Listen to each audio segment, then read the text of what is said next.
Autour de la question. Qu'est-ce que c'est? Pourquoi c'est comme ça? Comment fait-on? Qu'est-ce que ça va changer? Caroline Lachowski. Bonjour, ravi de vous retrouver avec Guillaume Ploquin à la réalisation pour nous interroger sur l'innovation aujourd'hui. Pourquoi et comment des recherches fondamentales peuvent-elles mener à de véritables innovations technologiques, économiques, environnementales, thérapeutiques et sociétales? Est-ce par hasard ou par nécessité de changer et de faire changer le monde dans lequel nous vivons? Voilà ce que nous allons demander à nos invités, les 3 lauréates de la médaille de l'innovation 2014 du CNRS, la biologiste Barbara Demenex, professeure au Muséum national d'histoire naturelle, qui dans le cadre de ses recherches fondamentale sur l'hormone thyroïdienne et les perturbateurs endocriniens est à l'origine d'une technologie innovante pour l'identification de polluants. La chimiste Claude Grison, professeur à l'université de Montpellier, chimiste éco-inspirée dont les travaux sur la dépollution des sols miniers grâce à l'utilisation des plantes sont à l'origine de la catalyse écologique, et l'experte en génie des procédés Valentina Lazarova dont les travaux novateurs sur la désinfection et la réutilisation de l'eau ont un impact majeur pour les pays en stress hydrique et pour une meilleure gestion des ressources en eau dans le monde entier. Autour de la question quel lien entre recherche fondamentale et innovation? Bienvenue.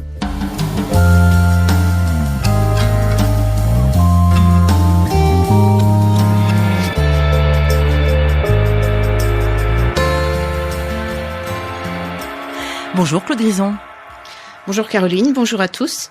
Bonjour Barbara Demenex. Bonjour.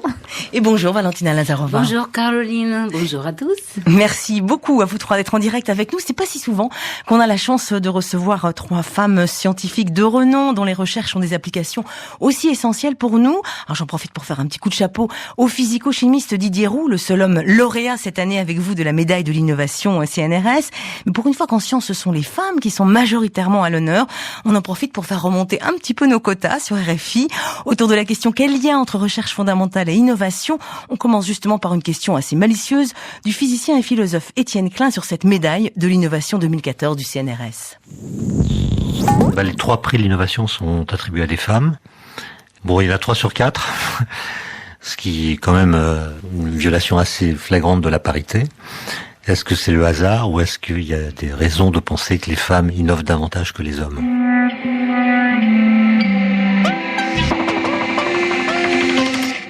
Alors, est-ce que les femmes innovent plus que les hommes? Qui veut ou qui peut répondre à cette boutade, quand même, d'Étienne Klein? Valentina, enfin, on aurait connu que la femme doit innover chaque jour pour concilier sa vie familiale et l'innovation. C'est vrai. Voilà. Ça suffit comme réponse. En tout cas, il faut un esprit pour innover. Autour de la question quel lien entre innovation et recherche fondamentale, je propose tout de suite d'ouvrir vos oreilles, amis auditeurs, pour rentrer dans le vif de toutes vos recherches et de toutes vos innovations avec le mix défricheur de Guillaume Ploquin. Il y a de la bonne recherche, il y a de la recherche d'excellence et on doit toujours viser l'excellence. Une découverte, ça renvoie toujours à quelque chose d'inconnu. Et comme on ne peut chercher que ce qui n'est pas encore connu, on ne sait pas ce qu'il faut chercher. On a besoin de gens passionnés, inventifs, créatifs, communicants. J'aime bien expliquer aux physiciens que je suis chimiste, aux chimistes que je suis physicien, et dans tous les cas, quelqu'un ouvert sur la science en général. Un défi majeur à l'heure actuelle, c'est la production indirecte de l'eau potable à partir des eaux usées pour la recharge de nappes ou pour la recharge de réservoirs qui servent pour la production d'eau potable. Ici, dans le Gard, les déchets d'une ancienne mine de plomb et de zinc déversent une grande quantité d'arsenic dans le ruisseau du Régousse. Peu, en fait, de domaines scientifiques échappent réellement au monde de cette relation entre application et recherche fondamentale. Il y a environ 20 000 substances chimiques qui sont déversées dans nos ruisseaux et nos rivières. Certaines ne sont pas du tout toxiques, mais d'autres sont nocives pour notre santé. Les têtards ont exactement la même hormone thyroïdienne que l'homme. Si nous constatons qu'une substance chimique interfère avec la signalisation thyroïdienne chez le têtard, il y a de très fortes chances qu'elle ait les mêmes effets négatifs ou délétères sur l'homme. Une des volontés d'une vraie ingénierie écologique, finalement, ce serait réparer la nature en utilisant la nature. Donc, c'est-à-dire arriver à restaurer la biodiversité, finalement, en utilisant les propriétés de cette biodiversité. Croyez dans l'avenir, croyez dans l'innovation, croyez dans la recherche. C'est Geneviève Furasso, la secrétaire d'État à l'enseignement supérieur et à la recherche, qui nous incite à croire en la recherche et en l'innovation autour de la question quel lien précisément entre recherche et innovation. Valentina Lazarova, j'ai envie de dire que vous êtes un exemple vivant assez exceptionnel du transfert d'une expertise scientifique, d'une recherche fondamentale dans la recherche appliquée, multidisciplinaire et industrielle. Vous êtes aujourd'hui une des principales références mondiales sur la réutilisation de l'eau, experte en génie des procédés en traitement et valorisation des eaux usées chez Suez Environnement. Est-ce que c'est précisément parce que vous travaillez sur cette question de l'eau, absolument fondamentale pour notre humanité, que vous avez vite cherché à développer au fond des procédés innovants? Mais c'est tout à fait parce qu'innover dans le domaine de l'eau, c'est en fait résoudre le défi de l'eau fragile, de l'eau en péril, parce que il faut trouver des solutions innovantes pour fournir l'eau pour tous, pour préserver l'environnement et bien sûr pour restaurer la biodiversité. Et faire une révolution technologique dans le domaine de l'eau nécessite beaucoup d'efforts, de collaboration entre la recherche fondamentale, l'ingénierie, pour développer des procédés qui doivent être de plus en plus efficaces, de plus en plus performants, faciles à exploiter et adaptés à tout type de conditions. Quel procédé, justement, vous avez réussi au fur et à mesure de vos recherches à développer, Valentina Lazarova? Il y a tout d'abord deux types de procédés que je voudrais dissocier parce que l'une groupe, c'est les procédés intensifs, les techniques avancées. La révolution technologique de l'année 2000, c'est le 4G dans le domaine de l'eau, c'est les procédés à membrane qui nous permettent... Membrane de filtration... Différents types de membranes de filtration, y compris l'osmose inverse, qui nous permet de produire une eau plus pure que la nature, enlever tous les polluants et faire une réutilisation pour différents usages, notamment pour la recherche de nappes et dans l'avenir, pourquoi pas la réutilisation directe, parce que dans les vaisseaux spéciaux, donc il faut réutiliser l'eau, fermer le cycle de l'eau. Donc ça, c'est vraiment au niveau de la recherche fondamentale. Après, vous appliquez ensuite votre recherche et vos travaux selon finalement les besoins, parce que vous avez travaillé dans le monde entier pour répondre à des besoins aussi différents que la désinfection de l'eau, la réutilisation des eaux usées. Mais c'est tout à fait. Nous avons développé des procédés innovants au sein de Suez Environnement, mais développer un nouveau procédé et l'appliquer, il demande 10 ans d'expérience. Il faut le tester dans différentes conditions. Et donc, c'est un travail de longue haleine. Il faut mobiliser la recherche fondamentale des outils innovants pour analyser et pouvoir analyser tout type de polluants. Par exemple, maintenant, on peut détecter une cachet aspirine dans 10 piscines olympiques. On peut le détecter un cachet d'aspirine dans 10 piscines c'est quelques olympiques. nanogrammes, c'est-à-dire 1 milliardième de grammes de différents composés émergents, des produits pharmaceutiques, des perturbateurs endocriniens. Maintenant, c'est un défi majeur pour le domaine de l'eau. Et nous, on doit chaque jour proposer de nouvelles solutions technologiques pour les traitements avancés.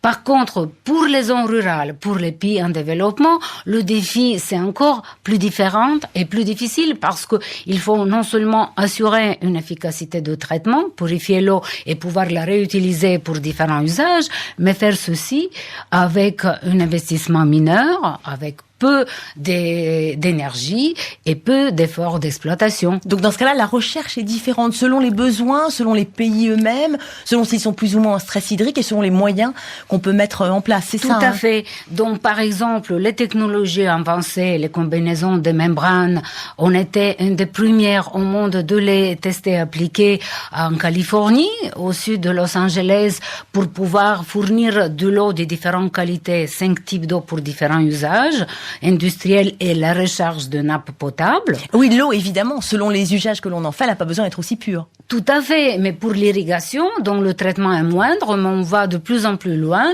pour adapter la qualité d'eau à l'usage et comment produire l'eau à un prix minimal.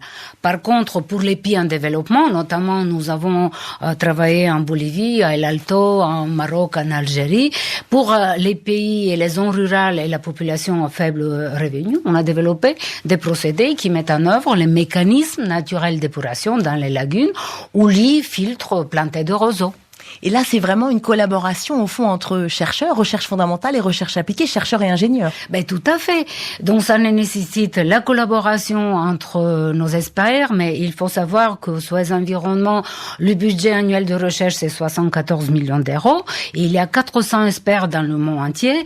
Mais nous, on travaille beaucoup en collaboration avec les universités, avec les municipalités, avec nos partenaires partout dans le monde pour pouvoir vraiment très vite trouver une solution à leurs problèmes. Et leur transférer les savoirs aussi. Et le transfert du savoir, c'est primordial, surtout dans les pays dont en développement, comme en Maroc, en Algérie, en Bolivie.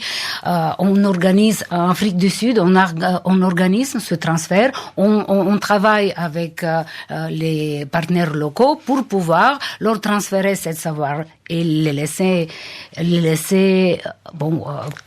eux-mêmes pouvoir continuer l'innovation et pouvoir traiter l'eau, préserver l'eau et assurer la bonne qualité de l'eau pour les différents usages. Be Water, on va laisser François and the Atlas Mountain le chanter sur RFI.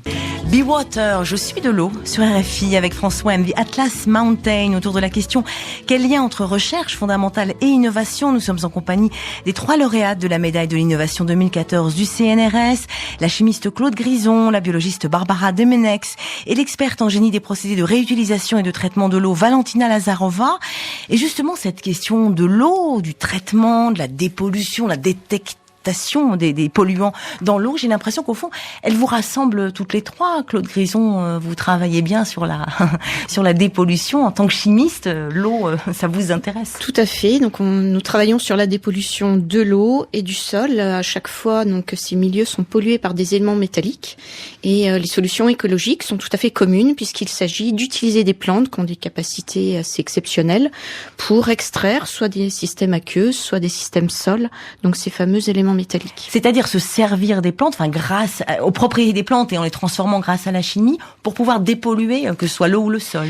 Oui, alors donc ce principe repose sur 2 procédés. Le premier est complètement naturel, c'est-à-dire exploiter certaines réponses de la nature et utiliser des plantes qui ont des capacités d'adaptation à ces systèmes et qui ont développé d'ailleurs des stratégies leur permettant à la fois de survivre sur ces milieux pollués, mais également effectivement de concentrer les éléments polluants dans leur biomasse. Et si donc ce procédé peut être développé aujourd'hui, c'est parce qu'il a trouvé une valorisation inédite en chimie verte, où on arrive à récupérer les éléments métalliques dits polluants et à les transformer en ce qui peut être considéré comme des outils chimiques utiles, permettant de faire naître un nouveau domaine de la chimie qu'on appelle aujourd'hui éco-catalyse ou catalyse écologique. Éco-catalyse écologique, on va y revenir, à se servir des propriétés des plantes pour arriver précisément à dépolluer. Barbara Demenex, vous aussi, l'eau, vous connaissez l'eau, puisque vous n'êtes pas spécialiste de l'eau, vous travaillez sur les questions endocriniennes, mais vous avez croisé beaucoup de grenouilles et de têtards dans vos recherches. Oui, tout à fait. Nous nous intéressons à comment un tétard devient une grenouille, c'est-à-dire comme il part d'un animal qui vit dans l'eau et il devient un animal qui, comme nous, respire de l'air. Et effectivement, ce qui est intéressant pour nous, c'est que c'est la même molécule, c'est l'hormone thyroïdienne qui va transformer un tétard dans une grenouille et faire en sorte qu'un cerveau d'être humain va pouvoir se développer. C'est la même hormone qui fait transformer l'hormone thyroïdienne, donc du tétard en grenouille, et qui permet à notre cerveau humain, à nous, de nous développer. Absolument, exactement. Alors, c'est pour ça que je travaille au muséum. Je m'intéresse à comment l'évolution a pu faire pour utiliser cette même molécule pour faire tant de choses. Mais malheureusement pour nous, aujourd'hui, dans notre environnement, comme a dit une des personnes que vous avez citées, il y a énormément de polluants dans notre environnement qui affectent nos signalisations endocriniennes. L'hormone thyroïdienne, c'est un signal endocrinien, une hormone. Et donc, on pense que sans doute c'est la signalisation par les hormones thyroïdiennes qui sont les cibles de plus des polluants. Alors notre petit tétard... Qui empêchent notre développement ou qui peuvent empêcher le développement du petit tétard, justement. Il y a pas mal de personnes qui pensent que d'abord, le fait que les amphibiens soient vraiment parmi les espèces les plus touchées et qui sont en déclin, vraiment un déclin accéléré en ce moment. Et aussi le fait que chez les êtres humains, on a quand même une augmentation assez inédite des maladies neurodéveloppementales. Alors, on a deux processus qui sont dépendants des hormones thyroïdiennes. Quand on voit le nombre de substances dans l'environnement qui peuvent affecter cette signalisation qui est très complexe, il faut synthétiser l'hormone avec une molécule, avec de l'iode, un élément assez rare. C'est pour ça qu'il faut utiliser du sel iodé, n'est-ce pas? Le sel de mer ne contient pas de iode. On peut petit message de passage. Au contraire, évidemment, l'eau de mer est remplie d'iode, mais pas le sel de mer parce que ça s'évapore. Et donc, aujourd'hui, effectivement, on s'inquiète parce que il y a de plus en plus de gens qui manquent un tout petit peu d'iode et qui sont quand même exposés à ces différents polluants. On s'inquiète beaucoup pour les femmes enceintes et donc, avec tout ça, on a commencé à dire comment on va déterminer quelles sont les molécules les plus nocives.